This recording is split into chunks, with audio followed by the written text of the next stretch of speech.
Email password number কিছু মনে না থাকে, সেক্ষেত্রে আপনি এই নাম্বারের মাধ্যমে আপনার অ্যাকাউন্টটা আপনি পুনরায় রিকভার করে নিতে পারবেন। তো আমি এখান থেকে আমার যে কোডটা রয়েছে, যে কোডটা এসেছে, আমি কোডটা এখান থেকে দিয়ে দিচ্ছি। তো কোডটা দিয়ে জাস্ট আমি এখান থেকে ভেরিফাইতে ক্লিক করে দিচ্ছি। তো ভেরিফাইতে ক্লিক করে দেওয়ার পরবর্তীতে আমাদের সামনে এমন একটা অপশন চলে আসবে, এমন একটা পেজ চলে আসবে। তো আমরা একটু রিপ্লেস করে নিব। এই যে অটোমেটিক আমাদের নাম্বারটা এখানে শো করবে, নাম্বারটা এখানে অ্যাড হয়ে যাবে। এটা কিন্তু আমাদের আগে ছিল না, এখন এটা আমরা ভেরিফাই করার পরবর্তীতে এটা এখান থেকে শো করতেছে।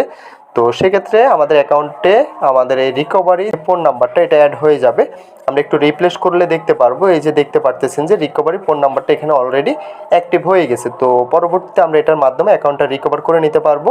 তো ভিডিওটা আজকে এতটুকুই, দেখা হচ্ছে নেক্সট ভিডিওতে। সবাই ভালো থাকবেন। যাওয়ার আগে একটাই কথা, যারা এখনো চ্যানেলটা সাবস্ক্রাইব করেন নাই অবশ্যই চ্যানেলটা সাবস্ক্রাইব করে পাশে থাকা বেল আইকনটা প্রেস করে দিবেন। নিত্য নতুন ভিডিও পেতে অবশ্যই বেল আইকনটা প্রেস করতে বলবেন না।